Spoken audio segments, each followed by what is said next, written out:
avons affaire à un château très classique du XVIIIe siècle, très bien composé et admirablement situé entre la Seine d'une part et d'autre part le grand parc qui le prolonge du côté de la ville. Donc déjà le site, dans un milieu urbain comme est Croissy et tout son environnement, est exceptionnel, exceptionnel.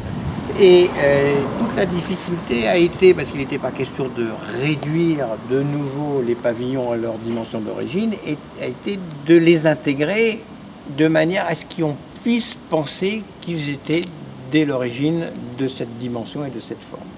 Donc nous avons restitué des toitures en ardoise qui ne sont pas tout à fait en pavillon mais qui n'en sont pas loin, donc ça passe très bien. Et nous avons redonné une distribution des fenêtres, soit fausse, soit vraie du point de vue par rapport aux besoins d'exposition qu'il y avait notamment dans le pavillon nord, qui est une distribution tout à fait classique et traditionnelle de l'époque, qui correspond également pas tout à fait à ce qui avait été conçu à l'origine, mais on pourrait très bien imaginer qu'à une époque c'était comme ça.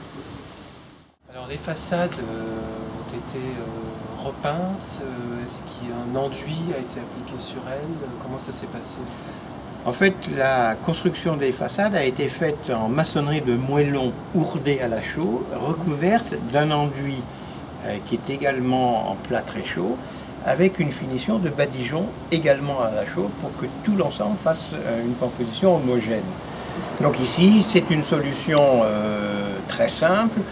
Il y avait aussi, du point de vue architectural, pas tellement besoin de mettre de pierre parce que vous avez beaucoup d'ouvertures en proportion par rapport au plein, ce qui déjà, de par les ouvertures, enrichissait la façade, qui a été agrémentée d'un certain nombre de décors, le bandeau intermédiaire au-dessus du rez-de-chaussée, la grande corniche, le superbe balcon du corps central soutenu par des consoles élégamment sculptées avec des masques, de très très très beaux masques.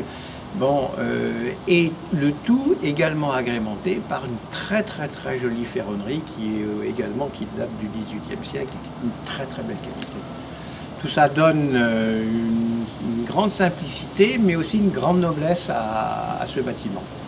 C'est une couleur qui est une couleur très traditionnelle, qui est assez Louis XV en fait, qui est peut-être un tout petit peu précurseur par rapport à la date de construction et encore, et qui va tout à fait dans les couleurs qui étaient utilisées au château de Versailles et ces couleurs dans les appartements de la du Barry. C'est une couleur céladon, c'est un céladon très très très utilisé au XVIIIe siècle.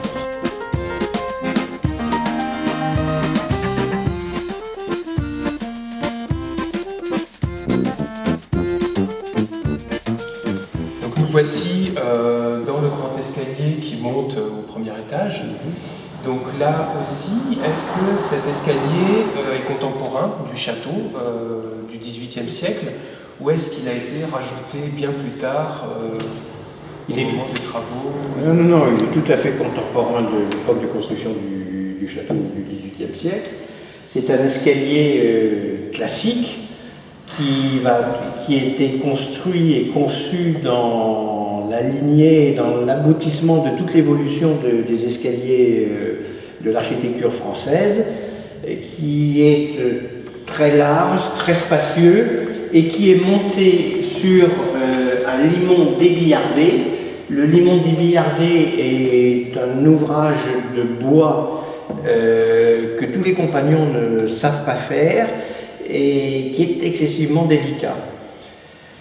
Il est surmonté d'une rampe en fer forgé qui, même si elle a été un petit peu restaurée, date également du XVIIIe siècle, et ce garde-corps est recouvert d'une main courante qui, elle, a été remise au XVIIIe siècle, mais qui est plus agréable, au XIXe siècle, pardon, mais qui est plus agréable aussi pour les piétons qui veulent monter jusqu'à l'étage.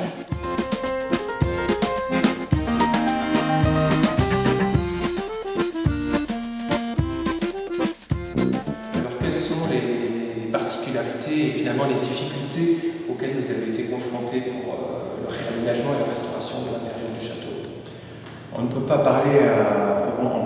parler de réelles difficultés en fait, puisqu'il s'agissait de réaliser un décloisonnement qui ne touchait pas les parties structurelles. En revanche, les difficultés qu'on a pu avoir à l'intérieur se sont situées au niveau de l'ascenseur qu'il a fallu intégrer de façon astucieuse pour pas que ce soit un élément choquant par rapport au reste de l'architecture. Et également aussi les circuits des PMR, c'est-à-dire des personnes à mobilité réduite, parce qu'il a fallu faire à ce sujet, pour leur faciliter la vie, des portes qui soient relativement larges pour elles, pour laisser passer les fauteuils, qui sont avec une proportion tout à fait différente de ce qui pouvait se faire au XVIIIe siècle. Et c'est pour ça que nous avons, dans toute la partie de rez-de-chaussée, ces proportions de portes qui sont coupées aux 2 tiers. Donc voilà, vous avez 2 vantaux inégaux, un qui est assez large et qui est plus large que ce qu'on faisait à l'origine, et l'autre qui est plus étroit parce que pour les évacuations, il fallait juger 1,40 m de large. En fait, le château, à la fin du XIXe siècle, dans le 3e quart du XIXe siècle, a eu une énorme restauration au XIXe siècle. Et déjà, tous les décors XVIIIe ont été remplacés par des décors du XIXe. L'intérêt de la corniche que nous avons dans le salon central, c'est que c'est réellement un décor du XVIIIe siècle, avec une frise qui est très joliment modelée, parce qu'on ne peut pas parler sculpture, mais même de modelage, avec de nombreux rinceaux et de petits.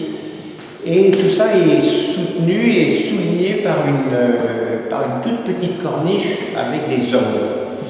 Alors les petits, ce sont des... Les petits, ce sont les petites sortes d'angelots. C'est un terme italien qui est couramment utilisé dans les décors, enfin dans le langage et les décors du XVIIIe siècle. Alors c'est un parquet ancien.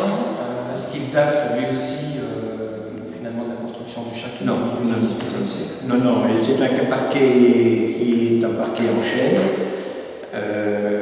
à lame assemblée, à chevron.